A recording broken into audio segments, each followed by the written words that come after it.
All right, Jess, we've got some college football lines this weekend, and somehow I forgot to include this one from Austin. Odds BYU covers tonight against Utah State, and I Well, that's, first and foremost, before we get into that, that's a great game for Notre Dame to just hang out and watch together as a team if they wanted mhm. to, because Utah State is a good run program. I think that's great film right before, you're on a bye week, and that's a great film of two good teams going against each other, and you're going against one of those teams the next week. But that's just a side note. Yep, that's right. Caden, sorry to hear about your dog named Teo. He said he had to put him down. He was battling cancer. We are thinking about you and praying for you and Teo as well. Sorry to hear that, my friend. I saw something here.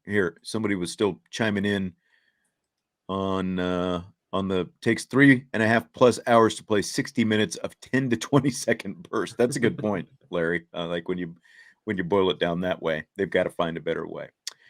All right, we do have some college football lines though for this weekend. What is the spread of that BYU Utah State game? Does anybody have it off the top of their head? I don't have it with me. Do you have your app there, Jess? I am looking right now. And I got Utah State confused with Utah, so not as great of a game as I thought. Not what you thought it was going to be. Yeah. The spread is 26 points. Ooh, BYU is favored by 26 points. man. Forgive me, everyone. I really thought that I thought about Utah and not Utah State. It's been That's a all long right. Thursday, okay? That's I've all been right. up since like 5 a.m. 26. That's a lot of points. I don't like to touch games that have a spread like that myself. I don't know about Something's you. fishy with Cincinnati and Miami tonight. Cincinnati is favored, and the Dolphins are 3-0. Oh, Bengals. I know Yeah. I switched to NFL, sorry, but we got onto spreads, and Bengals are like a 3.5 point favorite just because they're the home team. It's really weird. So I would definitely take that Dolphins line. I know I did. Well, good to jump on it then. How about some college lines for the weekend? Michigan minus 10.5 at Iowa. The over-under is 42.5. You want to start with that one? Yeah, I'll start with that one. Over under, Iowa doesn't score a lot of points. They're known for, being a defensively sound team. We've seen Michigan put up a lot of points, but it's really come against who? Like Hawaii, Connecticut. So, I could see this game very well being kind of like a 30-10 game and still not getting there. So I'm actually going to take the under on this game because I think Iowa has a pretty solid defense. I know their offense is horrible. So Michigan's really going to have to score all the points in this game. So I'm going to go with the under. Yeah. Sid says, has Michigan played a real team yet? The answer is no, and they still will not see one tonight. They will see half a team when they play Iowa, but they will not see an offensive team. Yeah, I like Michigan giving those 10.5 points, and I like the under on this as well. Again, the under or the over-under is 42.5. I was only allowed 23 points, but the offense is only averaging 17 points a game. I think Michigan is infinitely better.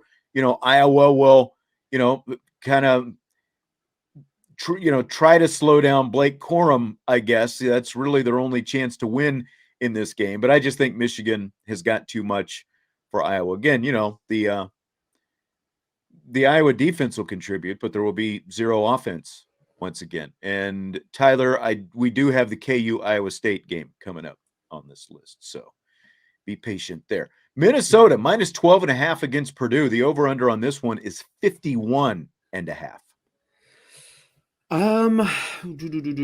I am going to take Purdue for this. I think that they'll cover that 12.5. And then for the over under, I think that that's going to go over. I think that, kind of middle of the pack Big Ten team or Big Ten games. Now that the season is kind of getting into swing, more comfortability with offense. I'll see. I like that game going over, and I like Purdue to cover that spread. I think Purdue is, they're not great, but I think they play teams competitively. They're not just going to get pushed over. And I think 2 touchdowns like that might be a little bit too much in my opinion. I could see a 10-point, but when we get into, 12 and a half is essentially meaning you're going to get beat by a touchdown and 2 field goals or 2 touchdowns. So for me, I just like that. I think that's just a little too much. Yep. John says Minnesota will beat Purdue. I agree with that.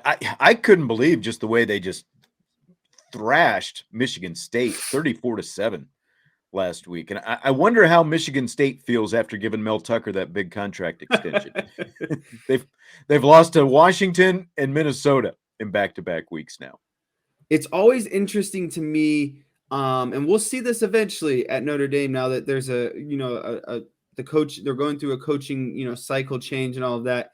When do the old coaches players taper out, and when do the new guys new players come in full circle? I think we're approaching that kind of zone with the Michigan State and Mel Tucker. So I'm always curious to see that, because you could still be riding the coattails of someone that set up the foundation to that program. And now it's, your time that your actual recruits are getting into the full swing of becoming the full-time players. So be interested to see.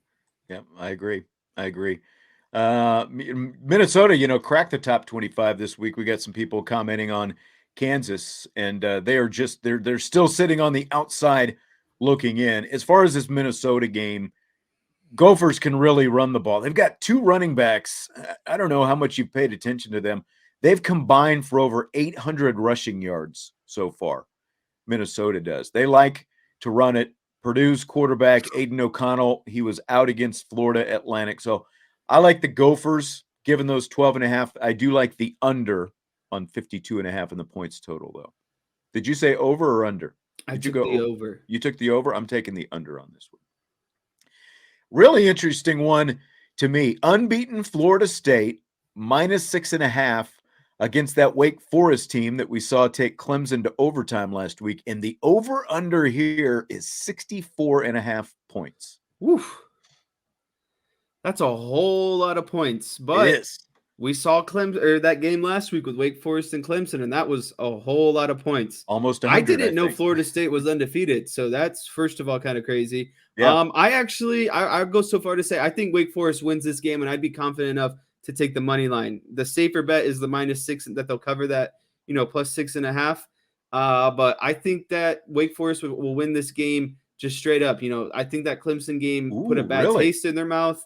I think that they know how good of a team they are and how close they are. And I think this week they'll kind of come back with an even bigger chip on their shoulder. I really like the way the Wake Forest team plays. They showed they can put up the points offensively. It's just a matter if they can slow down Florida State. And I don't think Florida State has quite the offense that Clemson has. So I like this game. I'm going to go with the under. That's just a lot of points. I think more often than not, it's safer to take the under, but it is college football, so you never know. And I don't know about defense for either one of these teams. Florida's got the best running team in the ACC right now. Jordan Travis is playing really well, but, we saw Wake score 45 against Clemson. Now, granted, it went to overtime and all that, but I do like a lot of points. I do like Wake getting the 6.5. I don't know about money line, but I like Wake getting the 6.5. I'd feel comfortable with that. And I do like the over 64.5, even though that is a lot of points. I know Wake is going to score probably at least in that 40 range there. So all Florida State needs to give you is like 25 points. So I like the over on that one. All right. And then we've got the game that has been promised. Iowa State is a 3-point favorite at Kansas, and the over-under here is 58.5 points. I like the under in this game, and I think Kansas pulls it off, and I think they only do it because of their riding this 4-0 streak, and they're at home. So outside of that, I think it's going to be a very close game, but in close games like this with two good teams, I think home field advantage always plays a key role. So I'm going to go with Kansas in this game, but I do like the under. I don't think they're going to hit. I think you said 58.5. I think that will also, like I said, we'll hit the under on that. I believe they have gone over. I can't remember last week. I think they ended up going over on the points total against Duke, but this is an interesting one. Kansas is 4-0. They're also 4-0 against the spread this season. Of course, it helps when you're an underdog and you go on the road and pick up wins against West Virginia and Houston, you're gonna hit the spread. But they covered as a touchdown favorite last week against Duke. Iowa State is just 2-2 against the spread. They've got a really good defense, but they haven't seen a quarterback like Jalen Daniels this season. 11 touchdown passes, nearly 900 yards, and he has also run for over 300 yards and 4 touchdowns so far. So Tyler is ready. He likes the Jayhawks to win big on this one. I like them +3. It's, I think, the closest line that they have had all season, but of course we're in conference play now, so you would expect the line to be a little bit closer. So I like the Jayhawks +3. I like the over 58.5 points, though, because they're still the number 7 scoring team in the country at 47 points per game. So I like the over 58.5. The points have been coming in bucket loads when Kansas has played this year. I think this is a really good opportunity for, the whole country to kind of see Kansas and see if they're really legit. Iowa State has been a pretty consistently good team over the last few, 5-6 years. And I think it'll be good for everyone to see Jalen Daniels and how dynamic he is at quarterback, because he's a stud. And I really hope that everyone gets this opportunity to kind of see him play. And I think a lot of people will be surprised by his performance. And I texted you a couple of days ago or I might have asked you, I was like, you think these are Les Miles recruits, or Les Miles got all these recruits and then couldn't even coach? I wonder, how he's feeling. But that stuff is always kind of running through my head. I'm always curious of, like, was he a Les Miles recruit, and then he ended up staying, even though the coaching, changed and all that stuff that happened. So, I mean, he got a few of them, but at the same time, Les Miles wasn't there for very long. So I don't think he can take credit for too many of them. So how about Clemson? I think this is our last game that we've got tonight. Clemson -6.5 against NC State, and an over-under of 42.5. I definitely like the over in this game. And I like Clemson covering that spread. I think that they'll win. To me, it's either going to come down to a field goal win or a touchdown win. So I'll go with that Clemson will cover that. I think that, Clemson covers. They'll have kind of maybe a wake-up call defensively after what happened with Wake Forest last week. But I like the under, but I definitely like Clemson covering at the same time. Yeah, and Clemson's secondary has really struggled this year. And, like not this year, but last week specifically against Wake Forest. That is still their weakness. What I wonder about is, what are the conditions of this game going to be? Is it going to be like when Notre Dame went to Clemson a few years back, or went to NC State a few years back? Is that what it's going to be like, the remnants of Hurricane Ian and all that stuff? That's what I wonder, because obviously if it's like that, then Clemson's secondary doesn't really matter. But I think it'll keep the game a little bit closer though as well. I do like Clemson to win. I like NC State getting the 6.5 though, and I like the under on the points. Again, I'm kind of assuming that the weather is going to be garbage, but that's my line of thinking for this one.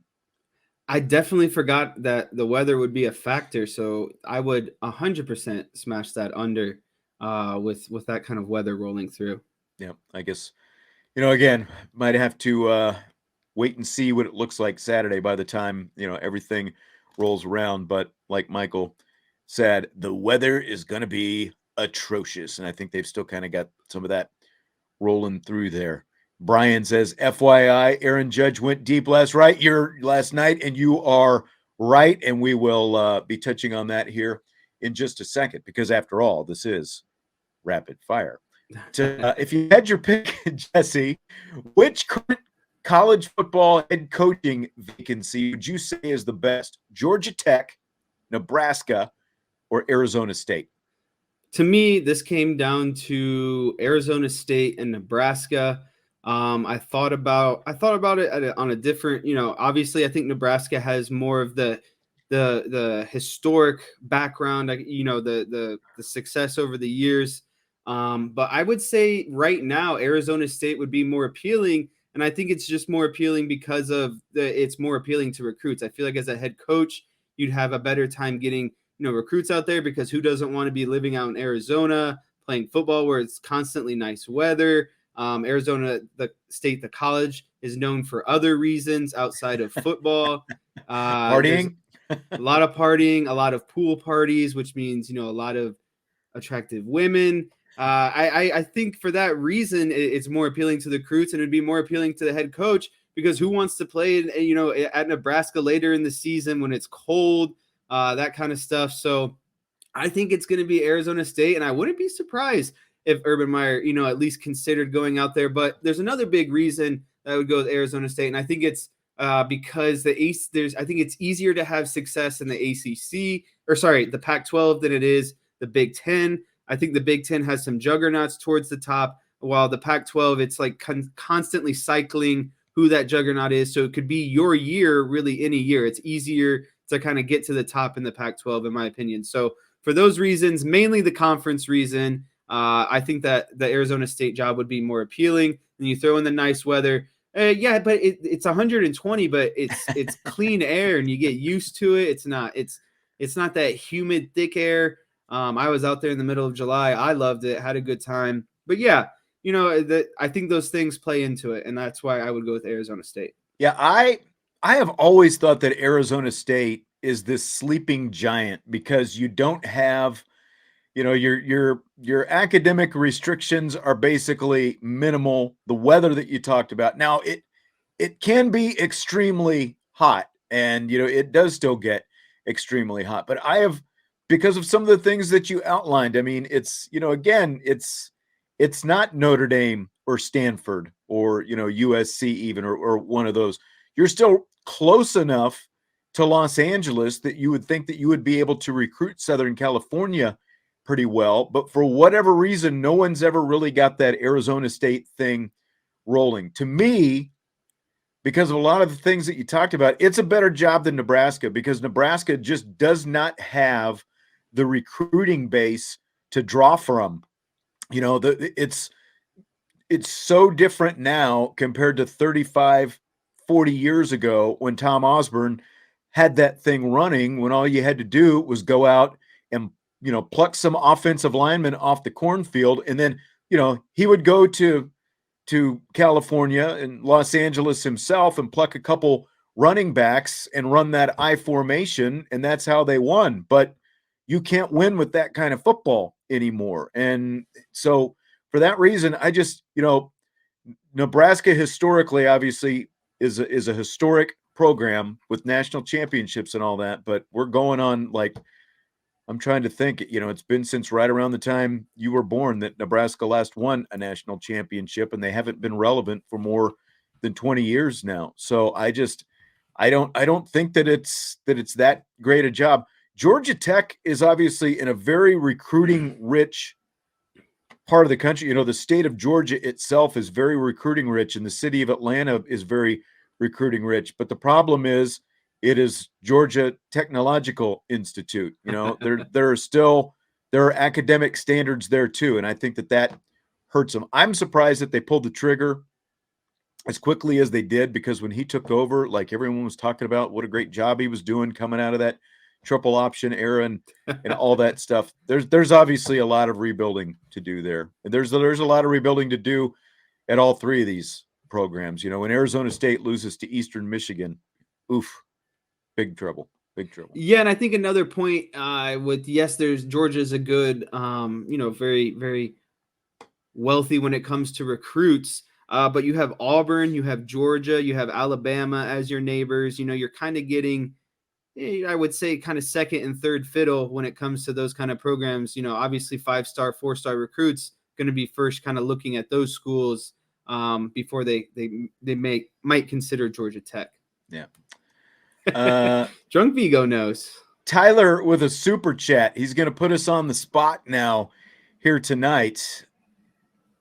Best Cowboys wideout to wear 88. And they did the little 88 feature, before the game the other night. I will say my favorite is the original, Drew Pearson, because that's the guy I grew up with, undrafted free agent out of Tulsa, finally got his due and got into the Hall of Fame here recently. He's my favorite but I think Michael Irvin, with what he did with that, with Troy Aikman and that offense, and just that, the physical stature that he had and the freakish skills, between the ball and the speed and everything else, I think he's probably the best. There might even be a case for Des Bryant, just again, because like the modern athlete and how big and strong and physical he was. But I think Irvin a lot more consistent hands than Des Bryant. What do you think, Jess? I would say that my favorite would be Des Bryant, just because I got to see him play, the most that I have the most recollection of.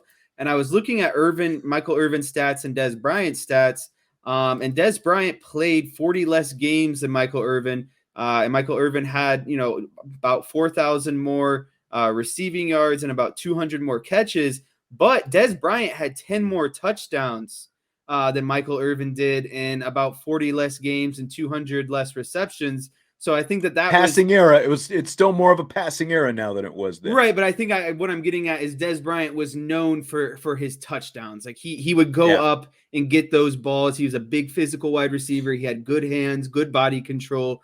So my favorite wide receiver was Des Bryant. The best 88 to wear, to wear 88 would be Michael Irvin, and I think Michael Irvin deserves it because of he does it. He treats the 88 with so much respect. And there was a good video of him earlier this week on First Take talking about the 88, the son of valor and all these things, and he takes it very serious. Wearing the 88, it's typical. Michael Irvin. Say what you want about him. Yes, he's over the top, but it means something to him, and it means something to all these guys to be able to wear 88. And I think that's the cool part, is that not everyone just gets to wear the 88.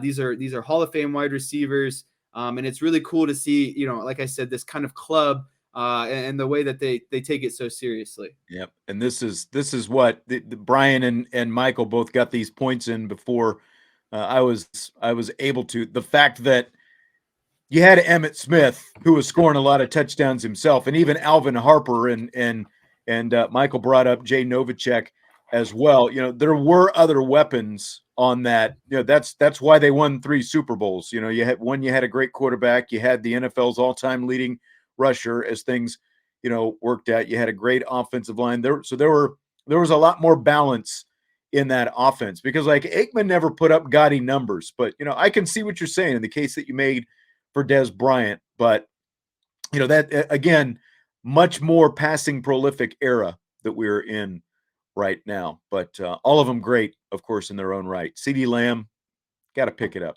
Can't be dropping those balls. I mean, you make up for it with a great catch, but you can't be dropping balls that are right in your hands. Yeah, I need CeeDee Lamb to kind of pick it up. I think he's kind of letting the 88 club or legacy down right now, and I think he really needs to kick it into gear. He needs to be that consistent wide receiver. He's a number 1 wide receiver. He's finally the number 1 wide receiver in this offense now, and I would just like to see a little bit more production. Yes, Tyler, it was a catch. There's no doubt about it. Even the NFL has said since they changed that rule that it would be a catch now. So I think that there was a good question up here in the chat that we might have missed. And what bugs me about that the most, the fact that wasn't, I mean, that would have, if that had been ruled a catch, that's a potentially complete game changer for Tony Romo's legacy. The legacy of a guy who couldn't win big games, couldn't come through in the clutch, all that stuff. And then he makes a throw like that. Bryant makes that catch that they say wasn't a catch, and it completely changes history, basically. Yeah, I agree. It was very unfortunate. That was such a good game. At the hands of Aaron Rodgers, the Cowboys have had some pretty good teams and gotten struck down by Mr. Rodgers in the playoffs, and some very last second, just nail biting, overall very good games, and even better if you're a Packers fan. Yep. All right, we promised some Aaron Judge. He did get his 61st home run last night, and so Judge now leads the American League in the 3 Triple Crown categories. He did anyway, but he's batting .313, tied for the lead there, just percentage points ahead at .313. He has 130 RBIs, 61 home runs. So which is the bigger deal, winning the Triple Crown or 61 home runs, or however many home runs he ends up with? Which is the bigger deal to you? The bigger deal to me has to be the Triple Crown. And I'll tell you why. Yes, is it fascinating and impressive that he's hitting 61 home runs, and that ties the AL record all time. And there's an argument that it could be should be the all-time record if he gets 62. But the Triple Crown to me is the consistency. It is the complete hitter. It is the overall hitter. Outside of power, you can drive guys in. That's major run production, winning games, increasing your WAR, and then obviously hitting for batting average. You're hitting for power and you're hitting for average at the same time. You're not striking out as much. You're putting the ball in play, getting hits consistently. So for me, the Triple Crown is definitely more impressive. And we haven't seen a Triple Crown since Miguel Cabrera in 2012. And I'm going to ask you, do you know who won before Miguel Cabrera and what year it was? I do. The year of my birth, 1967. Carl Yastrzemski was the last one before that. And, you nailed all the points on this. The Triple Crown, one, nobody hits for average anymore, especially power hitters. And for a guy with 61 home runs and counting to be leading the American League with a 313 batting average as well is amazing. And, now granted, he's walked, he had been walking a lot more recently, leading up to finally hitting that home run. He walked 4 times the night before against the Blue Jays, so that helps him out.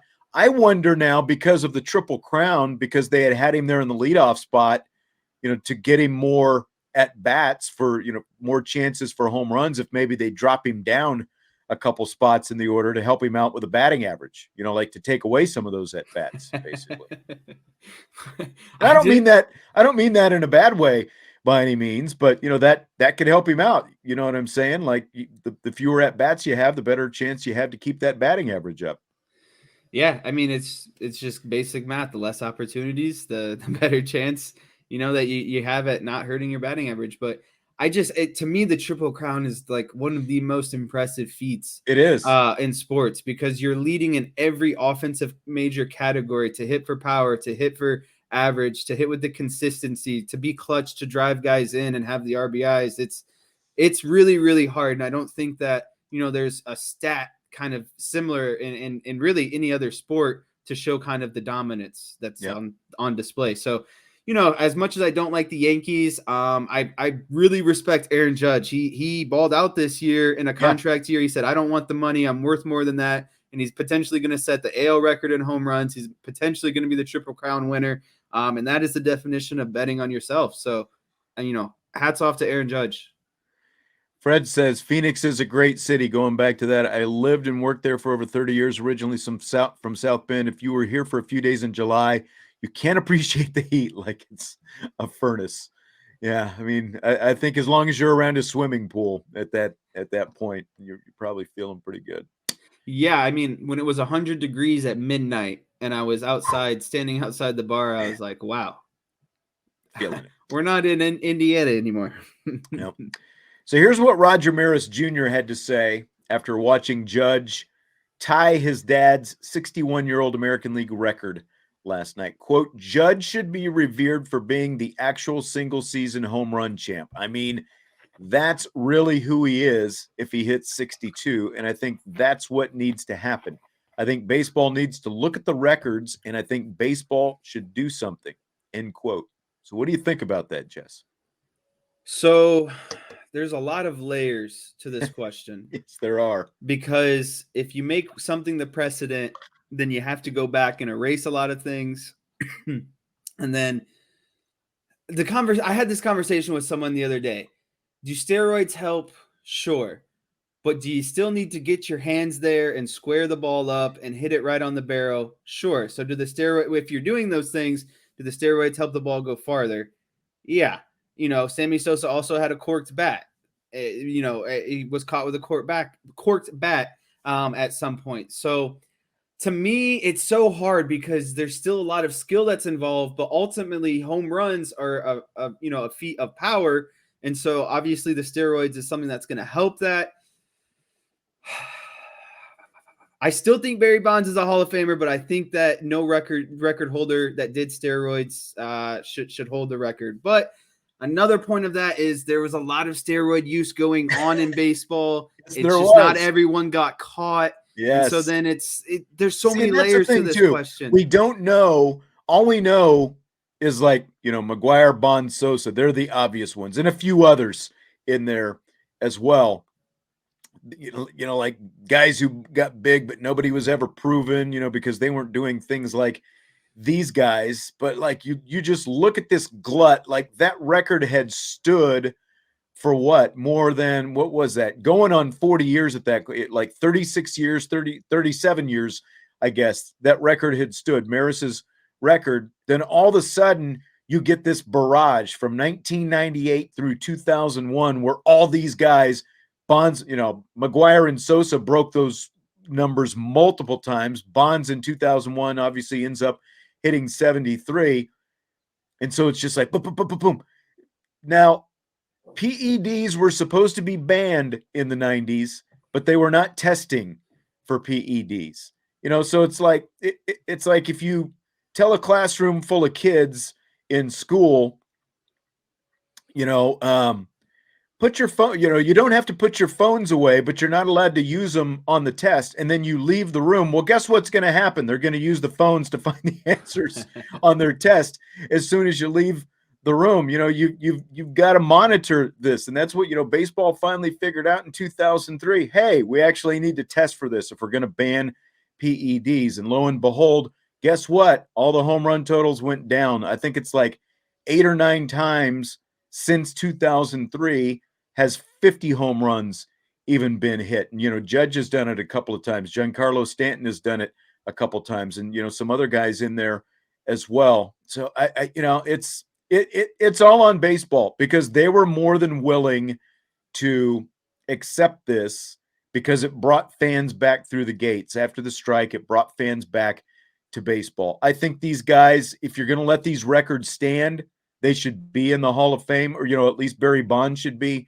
in the Hall of Fame. Mark McGuire probably deserves to be there as well for what he ended up hitting. But at the same time, like, go back to when Mark McGuire was in Oakland. Everybody knew he was on the stuff, him and Jose Canseco back in the late 80s. But again, nobody was testing for it, and they got away with it for as long as they did. So if baseball was willing, to turn a blind eye, then they deserve to have those records. But I do think that it's cool that the American League record stood for as long as it did. 61 years the record stood, and now here you've got. I kind of feel bad for the Marises, because like maybe Roger Maris Jr. was just saying what you were saying the other day. Mark McGuire is just a jerk, and he just likes Aaron Judge better, because remember the Maris family had to sit through the whole McGuire Sosa chase as well. They had to sit there and,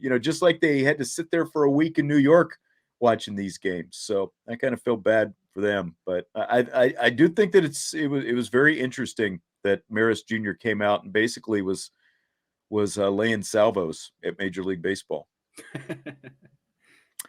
Fill in the blank on this next one. It's blank that a guy named Frankie Lasagna just missed catching Aaron Judge's home run ball last night while he was wearing a baseball glove. One word: disgraceful. That guy bought a ticket to that game for one reason, came with his glove for one reason. He had one job, and he blew a at least $1 million bag for that ball.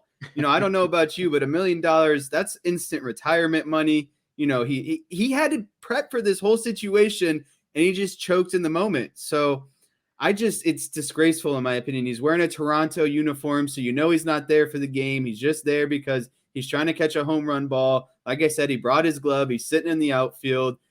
So yeah, it's disgraceful. He should have caught it. He's a grown man at a game solely for the reason to, catch a $1 million lottery ticket. And he blew his chance. And now no one gets that, opportunity because the ball was retrieved by the team. And, I'm not saying that, that the Yankees, have to pay someone out, but I think it's cool when someone does get that. I think it's cool when they go through the bartering system. But now it's just like very anticlimactic. The Yankees get the ball for free, and they don't have to empty their pockets at all. Yeah. So Frankie Lasagna apparently owns an Italian restaurant. Shocker. in Toronto. He goes to the game and the ball clanks off his glove. Like if you're just, I think you said it. If you're going to show up at a Major League Baseball game and you're going to sit out there and you're going to have your glove and you're still going to drop it, you should be banned for at least a year from ever coming back to the ballpark. Now I'm serious, somewhat facetious, but still you should be banned for a year. If you like, harsh. I mean, come on, you've got to make that catch. And he was killing himself after the game. I would be too. I wouldn't be sleeping for a week at least. That's so much. You know how much he could have got for that, right? Like, and at the end of the day, he says yes or no. So he could call their bluff for a long time and get probably a lot of it out of it. We Are Not Marshall says, is this that D-bag that catches a million baseballs and sells them back to the players? No, this is a completely different guy. I've seen that guy. These two guys look nothing like each other. This guy got his glove on the ball, and it just bounced off his glove and into the bullpen. The bullpen guy picked it up and off to the Yankees it went. You've got to make that catch, man. If you're going to show up at a ballpark wearing a glove, you got to make that catch.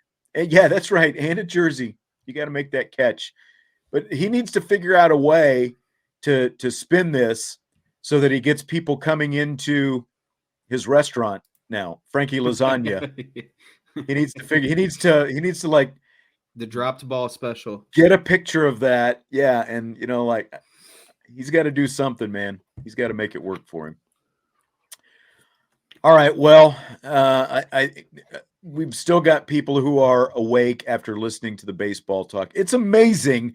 I didn't realize how quickly, people turn on baseball, even when you're talking about home run records and triple crowns and that kind of stuff, how quickly they want to turn on baseball. But I guess that's the way it goes. But I think that's going to do it for tonight. Jess, we've got a lot of football coming up this weekend. Like you mentioned, we got Bengals, Dolphins, and the NFL side coming up tonight. We've got BYU, Utah State, the college game, Notre Dame's next opponent going into this bye week. As of now, I know Brian is planning on an IB countdown to kickoff Saturday. Fingers crossed that everything goes well for them. So we'll just end it on this because We Are Not Marshall says baseball is great. Maybe we should end it on this. Derek says Frankie Lasagna serves spaghetti with the meatball off the plate. That's a good one. That's a good dish. That. Spaghetti with the meatball off the plate. I like that. All right. Well, that's going to do it for this week. Glad to have you with us as always. Thanks for joining us this week. We've got a game week coming up next week when Notre Dame takes on BYU. We'll be back then. Jess will be on some shows. Vince will be on some shows. We've got a mixture of everybody. So thanks for stopping in tonight, and we will talk to you next week on IB Nation Sports Talk.